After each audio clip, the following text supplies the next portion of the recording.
Today I'm sharing my end of spring 2020, my top 10 cannot put these items down. And I have a good mix of newer products, but also older products as well. They're older favorites and even some I've never even talked about on the channel. And you'll be like, what? Where'd that come from? So the first item I'm going to start with is my beauty sponges. So these sponges that I have received from a subscriber who sent me a holiday gift. So she put these in from the last video I said AOS. It's AOA Studio Blender. Now for today's look, I used the black sponge. So she gave me a black one. This is why it's all dirty. Then I have my pink one. This is my favorite one. This is the Mochi one. I can't find this one on the website. It's not there. And this doesn't have a slant. It's a teardrop. Just the way this one is, this is absolutely perfect. I don't know where this is now. So it's like, oh great, you like it and now it might be gone. This is the one, the Mochi one is the softest non-beauty blender, the one I talked about in my prior video. The black one has a firmer like bounce to it and texture, so it's not as perfect as that Mochi. So this one I would not purchase. And then this one I haven't even used it yet, so I don't know. But if I'm going by material, just touching it dry, and this one's already dry, still the Mochi is softest, and then probably this is second, and then the black is third. Just the way that it blends foundation and concealer and works with powder and everything, it just blends flawless. I'm just so shocked at the price.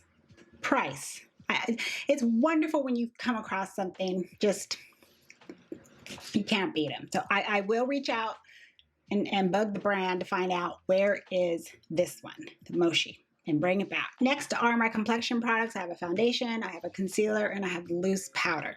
These have been my stay-at-home, quarantine, skin-like appearance on the skin.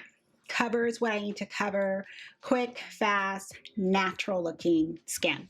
And it's, it shocked me, absolutely shocked me, but it is what it is. It's the Revlon Candid collection here. So I like to mix the Candid with my glow, and I have two different shades here. When I mix this, it's the perfect world. It's giving me that glow, because I'm a dew girl. I am a dew, radiant, luminous, all the adjectives that go with it, foundation wearer and skin. It is breathable. It is very skin-like. It doesn't feel like there's anything on your skin, and it will cover what you need to cover. We all have our different preferences, but again, for myself, mixing the two creates just the perfect balance. If I wore just Candid by itself, I feel that I would still need to add something else to it, because I feel that it still is giving me that look on my skin where I feel I need more. I need more. I need something a little bit more luminous, a little bit more dewy, but again, that's my preference. So again, mixing it with the glow, that's all I need. Their matching concealer is, again, the same thing I tend to reach for when I'm reaching for the Candid. This has just been that concealer that is same thing, checking off the boxes like the foundation. It's giving me the coverage that I want. I can spot conceal with it. I can use it underneath my eyes. I don't have to pull in a different concealer to mix it and get that shade on my skin. This one mixes in with my own skin tone, just blends in perfect. This concealer doesn't cake under the eyes. It doesn't cake underneath my eyes, which a lot of products don't tend to, but it is something that is just so smooth. It wears really well. It wears well on the T-zone. Again, nothing is breaking up. It just lays just the way I need it to lay on the skin. So it's an excellent concealer to give me my coverage I want, but then skin-like, in a sense, as if I was just wearing it as foundation. It's a top choice, so another winner in my eyes. And last is the matching loose powder. So I got the whole line, and that's just how I prefer to wear it all. Wear it all together. So it's the Candid Anti-Pollution Setting Powder. Now this is the shade 02. I noticed that 02, this color, I only saw it at my local Ulta in person. So this is the one that I just happened to pick out. I noticed in other places where the Candid line is sold, it tends to just be that one shade there. But if you're my skin tone, or if you have more of that that I like to say the warm undertone, golden, and you have that neutral overlining base. I would go with this color. You might look at it and think that it's too light, but it's not. It's like the translucent neutral base. It will just smooth out into the skin. Now I use this powder just for the T-zone, and I use it underneath my eye. Go in, I dip in, and I will swirl and buff under my eyes and buff in the places that I need to. The next item is a product I have not talked about on the channel. It's usually in my everyday makeup bag here on my desk, and it's just something that I notice that I have been reaching for a lot as well. I will use it to set my under eye concealer, whether it's the Candid, and I'll use it to set other concealers as well. And this is my CoverGirl Advanced Radiance Pressed Powder. This powder is extremely soft. If anything, it feels to me like it's wet, but not in like a bad textured way. It just feels like it's so smooth, like it has to be almost like a cream, like it's a cloud. That is unusual feeling to feel with a pressed powder. At first sight, natural beige looks like it'd be too light on me. However, this, again, going by my undertone, this will translate under my skin tone, under my eyes, and on my T-zone into a natural brightness onto the skin. So not only does it set what I have there, it will just, again, just give that radiance, give me that smoothness of a natural highlighted effect. I've tested all of the shades. They don't have too many of the shades, but natural beige is the one that just translate into that natural soft focus effect is what it looks like on my skin, and I really like that. Let's see if you remember this next item. Maybelline Master Contour Kit. Remember this? Another item that's in my everyday makeup bag. This is the face contouring kit in medium to deep. When I'm not wearing any makeup, but I will put primer on my eyes, and then I will set it just with this contour color, because you have the mask on. I'm not putting on any other makeup. But I will use this too as my contour slash bronzer, and just like a pinch, put it on, and it warms up my face. So I use that quite often. The blush is still a blush I feel reminds me very much of NARS's Orgasm blush. It's not like dead on, but it's pretty close. So what, for example, what I did today is I have on like Lovejoy. I have on a NARS color already, and then I just mixed this on top of it just to get that pink, peach, apricot, type of a tone there. Battery died, so it's the next day, but I still have on the same makeup and so forth. And in case you're wondering, the lights and everything is all different. Okay, so back to the Maybelline Master Contour. I left off on the highlighter. The highlighter is that, what I would say, typical champagne gold.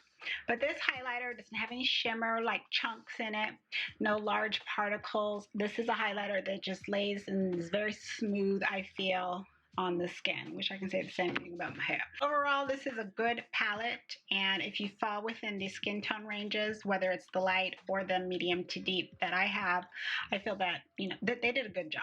And which is kind of saying a lot for Maybelline, because usually sometimes in their palettes, one looks good and the other little pan, but they did good. Every last pan in their palette, I feel, is a winner. Next item is it just keeps getting appearance in so many videos that I can't shut up about them, and I won't.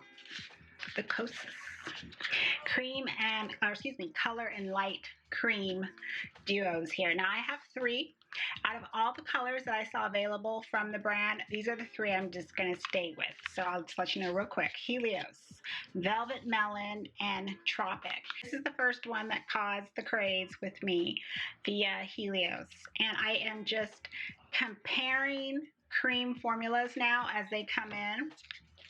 I'm comparing them to this because this is a winner in my eyes. I do have the Tower 28 cream blushes. Should be arriving this week. That should be my last VIB order. I'm doing this almost like Mr. Burns. And I'll be comparing that cream formula against Kosas. I'm curious myself. I also have their cream bronzer that's coming too. So stay tuned for those. So I'll be mentioning Kosas again in at least a couple more videos. My next item is the Anastasia Beverly Hills and Nicole Guerriero Glow Kit. Now this I brought back out of my drawer when it was announced on Instagram that this palette is coming back. It's kind of like, oh, I have that palette. I have reviewed this palette, so I do have a standalone video. I'll go ahead and link it so that way you can see all the shades up close. You can see them swatched on and blended out on my skin tone. But in true Stephanie fashion, I dip into every color. That's what I do. I dip into every color, and that way it just creates just one shade that would just still flatter my skin tone. And this is why I keep teaching people this. That is how you're going to use up your products. If you just open it up and go, I'm just gonna wear Kit Kat all day long every day, and then all these other ones aren't being touched. No, dip into everyone. This is what I did today. I just go boop, boop, boop, boop, boop, and I put it on. And I have this color, all of those colors, right in the back portion here on my my look here. And that's really because I had the Maybelline Master Creme on. So I'll pull it up a little bit higher just so I have a focal point, like at the top. Think of that top of that mountain, that snow cap. And you have that, snow on the top of the mountain peak. That's kind of how I think of it when I put just that color back there. But in other videos too, if you look in my description box and you see the makeup worn, how many videos have I had this on? And then my last product is a product I actually finished. I am so happy. I was determined to finish it, and I did. And it is just, it has been a favorite of mine, and it just does a good job. Excellent job of setting the makeup, and it's the Milani Make It Last Setting Spray. I have gone to hot climates, humid climates, taken this with me or purchased it in those areas because I forgot about it, and my makeup is held up. I have been in 94, 95 degree LA heat, and my makeup has held up because of this. This has shown me time and time again how it is a top competitor at the drugstore, definitely as far as a setting spray. I did not repurchase this only because I have 2 more setting sprays. I'm almost done with my 2 setting sprays left, and I said let me go ahead and try and finish that, and then I'll rebuy all 3 of them at once, meaning those 2, and then I'm going to buy another Milani. But I tell you, there's days where I'm like, I wish I had my Milani. And that is it. Those are all my, happen to be 10 of my must-have spring 2020 beauty items. So if you found anything new from this list, let me know. If you've tried anything as well, what has been your experience? And just thank you for stopping by and watching. I hope you all are having a wonderful day or evening and just took some time out to come and watch me. Appreciate it. Thank you very much. Stay safe out there. And as always, I will see you in the next video.